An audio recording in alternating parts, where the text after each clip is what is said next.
país y ayer el presidente Piñera firmó el proyecto de ley que garantiza el ingreso mínimo de 350.000 pesos bruto. La medida va a favorecer a los trabajadores que tengan jornada completa y en forma proporcional a los que tengan jornadas inferiores. Un monto que ha sido cuestionado por diversas organizaciones sociales, calificando esta iniciativa como insuficiente. Vamos a profundizar en esto junto a Norberto Díaz, secretario general de la Central Unitaria de Trabajadores. Norberto, bienvenido, gracias por acompañarnos aquí en Canal 24. Hola Carla, muchas gracias por la invitación. Bien, es conocida la postura de la CUT el día de ayer diciendo que este proyecto se queda corto. Escuché a Bárbara Figueroa incluso decir que era una vergüenza lo que ha ofrecido el gobierno. ¿Están así pensando en qué? Y aquí me voy a poner en la cabeza de las autoridades. Me imagino que lo que se busca es atender una serie y un conjunto de demandas que son más que solo este ingreso mínimo o salario mínimo, que ya vamos a hablar de esa diferencia, y con responsabilidad fiscal. Yo creo que lo que tenemos nosotros es una propuesta que es insuficiente, que es mañosa, que tiene letra chica y que se hace sin conversar con los trabajadores y sin las organizaciones sindicales. Y nosotros lamentamos que estemos en esto. Yo creo que nadie en este país está celebrando la violencia, los saqueos, la persecución, la violación a los derechos humanos, el exceso de carabineros, la violación a los derechos humanos o el despojo o la destrucción de bienes públicos o privados. Nadie lo está celebrando, pero el gobierno lamentablemente no entiende y vuelve a mandar, sin preguntarle con nadie, ni siquiera con el Parlamento, un proyecto de ley que es insuficiente. ¿Y sabes por qué es insuficiente? Porque si uno mide la política salarial que hemos demandado por años y que todos los gobiernos se han negado, dando reajustes miserables, ratones, que fueron insuficientes, que en el último caso se hicieron sin acuerdo, pero que también en el gobierno de la Bachelet se impusieron por 2 años sin acuerdo. Eso no responde a lo que está pasando en Chile. Y Chile necesita particularmente que los sectores más bajos, los últimos deciles, el 20% de chilenos más bajos, por lo menos reciba un ingreso que supere la línea de pobreza. Y todos los cálculos dicen que el último decil y el penúltimo decil deberían a lo menos recibir cada trabajador una remuneración que no sea inferior a 510.000 pesos mensuales. Y aquí hay que, perdóname Carla, despejar un mito. Espérate, 510.000 pesos mensuales líquidos. Líquidos. Eso equivale a una renta, a un ingreso o un salario de sobre 620.000 pesos. Pero aquí hay que despejar un mito. Porque primero no queremos subsidio, no queremos que con el impuesto de todos los chilenos le terminemos subsidiando el sueldo a las empresas más grandes y más poderosas de este país. Si hay subsidio, que sea para apoyar a la pequeña industria, a la pequeña empresa de este país, donde trabajan poco. Pero despejemos otro mito. Cuando uno sube el salario mínimo, el país escapa, se escapa la inflación, se escapan los fondos extranjeros. Si a la gente más pobre, si a la gente que gana menos, que es un grupo importante de chilenos, se le sube el salario a 500.000 pesos líquidos, esa gente no va a ahorrar la plata, esa gente va a consumir, esa gente va a pagar sus deudas porque está endeudada 7 o 8 veces su salario. Por tanto, la plata vuelve a la economía y la economía se vuelve a mover. Pero aquí, clásicamente, y tú también hacías alusión al gobierno de Michelle Bachelet, y lo quiero decir porque en el fondo hemos tenido los dos signos políticos gobernando, clásicamente el argumento de todos ha sido que tú no puedes subir rápida o abruptamente el salario mínimo e imponerlo por ley porque tendrías un impacto en el mercado laboral. Tú me dices que eso es un mito, pero las empresas dicen, o lo que se entiende es que empresas podrían encarecer tanto sus costos que terminen despidiendo gente. Ustedes desde la CUT, me imagino que han estudiado esto, pueden dar garantías que si, por ejemplo, se pusieran los 510.000 pesos líquidos que tú me dices, ¿eso no pasaría? ¿Que las empresas no despedirían a sus trabajadores? ¿O dejarían de contratar? Mire, durante todos estos años, cuando se ha tratado de salario mínimo o de fortalecer los sindicatos o de aumentar los niveles de negociación colectiva para repartir la plata mejor,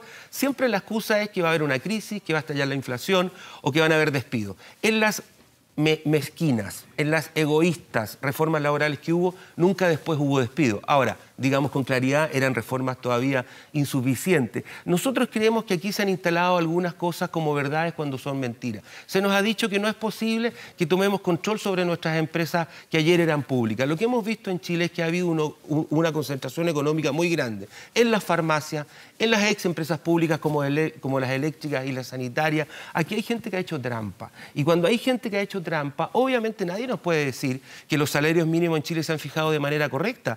Pocos se acuerdan que entre 1973 y 1982 hubo 9 años en donde la negociación del sector público y de los sectores en Chile estuvo negada. Si aun cuando fuera cierto lo que tú me señalas, que podría ser parte de la discusión... No, que no lo señalo yo, yo estoy señalando alguna gente como el de la ciencia económica, de lado y lado que de lado a lado, todos los gobiernos. podríamos también nosotros a lo menos reclamar que se nos devuelva aquellos 10 años donde no se le permitió a ningún trabajador chileno negociar, mientras se concurrió a proteger a la banca, Alberto, mientras se salvó a otros en perjuicio de nosotros. Yo no estoy preguntando, perdona, por la aspiración que puede ser muy legítima.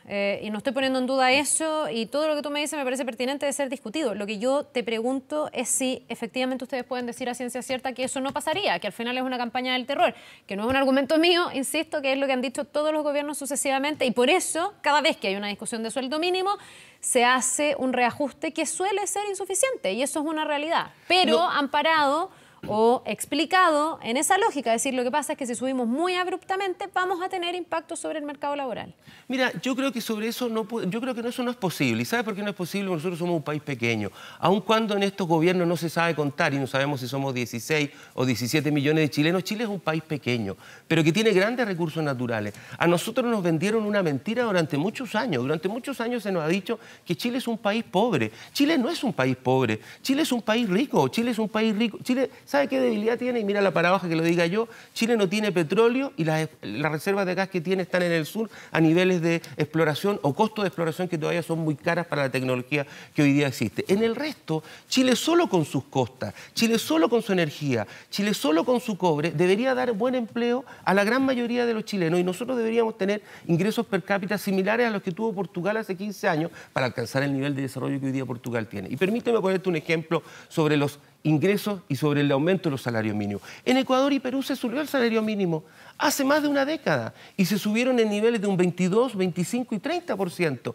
Y la economía no cayó. El crecimiento de Perú es mucho más grande que el que tiene hoy día Chile proyectado para el próximo año y para los próximos 5 años. El crecimiento de Ecuador con crisis económica es mucho mejor crecimiento económico que el que tiene Chile. Efectivamente se puede hacer el salto sin impactar el mercado laboral. Si ese es yo creo que aquí hay no solamente la primera premisa que me interesa despejar. Es que mira, no solamente el salto en materia de salario. Nosotros tenemos que resolver el tema de las pensiones. Nosotros no podemos decir lo que va a decir adelante porque la CUT o los sindicatos no somos pitonizos. Los que fueron pitonizos fueron los que ayer prometieron que metiendo toda nuestra plata en la AFP la gente se iba a jubilar dignamente. Esa gente nos mintió, pero con nuestra plata construyeron la Torre Costanera Center. Con nuestra plata los ricos se hicieron más ricos. Con nuestra plata se quedaron con las empresas públicas sanitarias o con las empresas eléctricas. Entonces aquí lo que hay es una molestia de la ciudadanía y de los trabajadores de que con la plata de los trabajadores en la salud y en las AFP le prestamos plata a los más ricos y los más ricos nos devuelven esa plata con malas pensiones, cobrándonos tarifas que son irrisorias, perdiendo el control el Estado de servicios muy básicos. Mira, la prensa ha cumplido una labor muy importante en estas horas y en estos días que son difíciles. Yo creo que nadie está celebrando. Estos han sido 15 días de dolor, de llanto. Ojalá que sean de esperanza también para que Chile cambie. Pero la prensa internacional ha develado lo que los sindicatos dijimos por mucho tiempo. Chile es un país enteramente privatizado. Ahora, yo no, o sea, en el fondo ese diagnóstico creo que está bastante hecho y hemos analizado mucho. Pero se negó por mucho tiempo. No, está bien. Y por eso te digo que de lado y lado, y con distintos signos políticos, se administró en una forma muy similar Chile.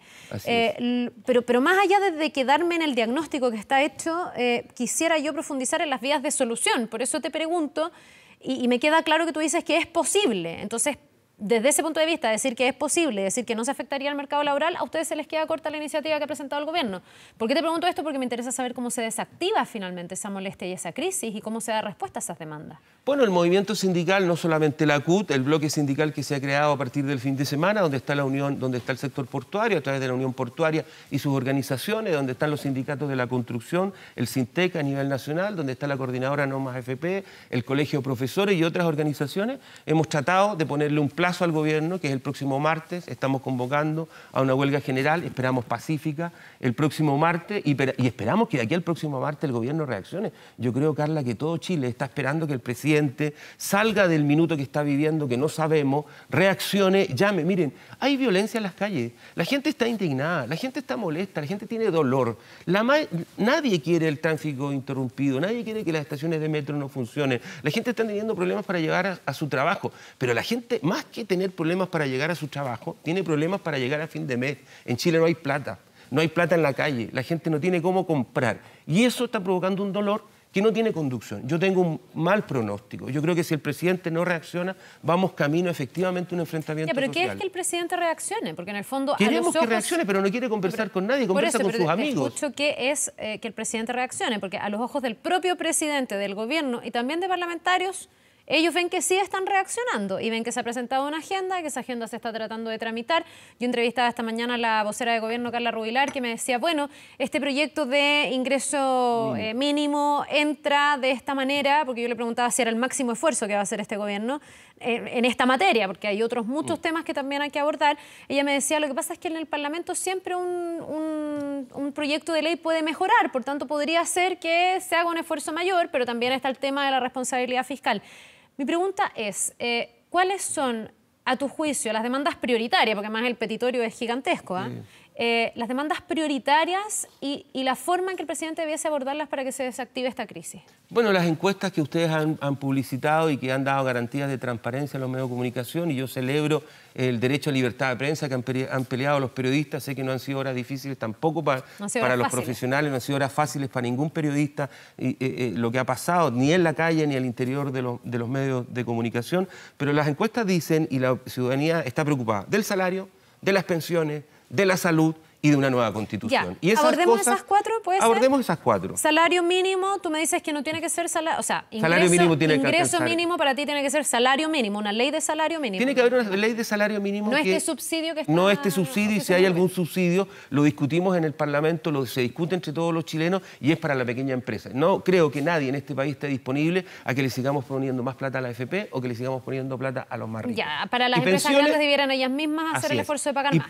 Espérame, perdona, y el salario mínimo por ley debiese ser para ustedes 510.000 pesos líquidos. Quiero entender así exactamente la propuesta. Así es, por ley debería ser el salario mínimo 510.000 pesos para cada trabajador chileno. Eso despejaría, esa plata vuelve a la economía. El tema del salario mínimo. Daría dignidad a las personas para poder llegar a fin de mes con su sueldo. Mira, permíteme, solo en el tema salario, para efecto de que, porque acá nos comparan cuando nos conviene nomás. Que la gente que nos escucha sepa, en Francia la jornada laboral es de 35 horas.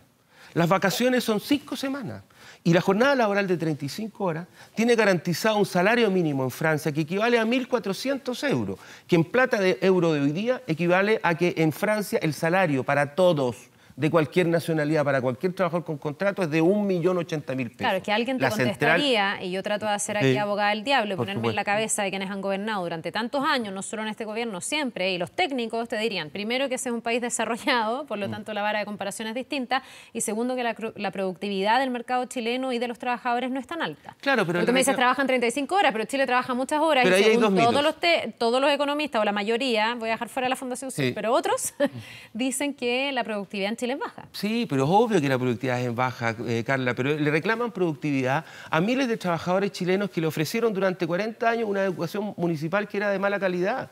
Una educación municipal en donde además te quitaron el derecho a actuar idioma, donde se redujo la educación física, donde la dictadura quitó el francés. La educación pública con la cual se formaron los trabajadores chilenos fue deficiente, fue con profesores mal pagados, fue en malos colegios. Recién después de 25 años de retorno a la democracia, cosa que yo jamás pensé que lo íbamos a vivir, el Estado termina con el proceso de municipalización que hizo la dictadura y lo vuelve a los colegios. Pero la gente no es productiva, no porque no quiera. La gente no sabe inglés o francés, no es porque no quiera. Los trabajadores no saben sumar o restar o no entienden lo que leen, no por culpa de ellos, porque el Estado no les garantizó una buena educación. Entonces, los empresarios dicen productividad. ¿Y qué productividad han tenido ellos si ellos han hecho, perdóname Carla, han hecho trampa? La gente de la papelera, la gente de la CMPC, la gente del papel, la gente de la lavadora, ¿qué hizo? Trampa. Ellos no han sido más productivos. Pero ellos hicieron trampa y tuvieron poder político para defenderse y tener impunidad. Y eso la gente la tiene molesta. Se me da el tiempo, por eso te estoy apurando un poquitito, te pido disculpas, pero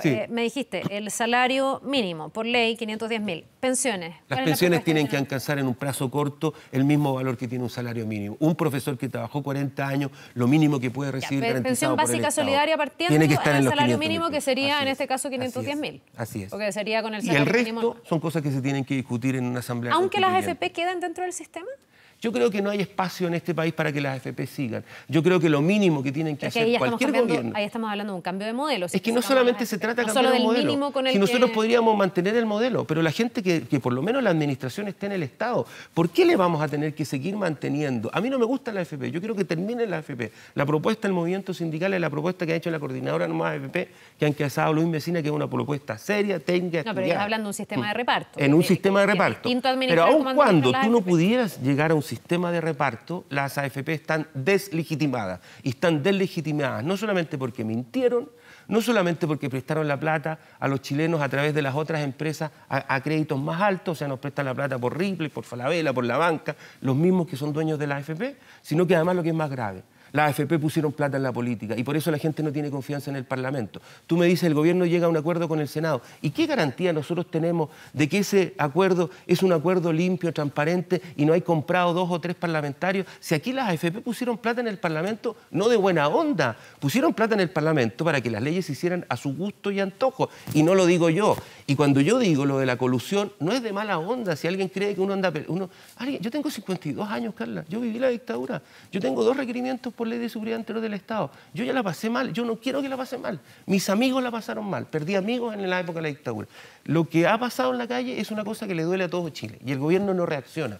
Pero la gente está indignada porque la gente que gobierna hizo trampa, entre otros los empresarios. Y la gente no es tonta. Y eso es lo que tiene a la gente indignada. Y yo lo que quiero es que dejemos de seguir peleando y que nos busquemos un entendimiento como país, que es lo que quiere todo el mundo. Bien, pues son más las demandas, no las alcanzamos a abordar todas, Norberto, pero te quiero agradecer. Nos quedamos bien pendientes a ver si es que se va a hacer un esfuerzo mayor en el salario mínimo, que es lo que estábamos conversando aquí, y también qué pasa de aquí al martes, que tú me dices si no habría esta huelga general. Así que nos quedamos pendientes a eso. Gracias. Ojalá, mucha paz a todos y que salgamos de este momento difícil. Que te vaya bien. Buen día, nos vemos.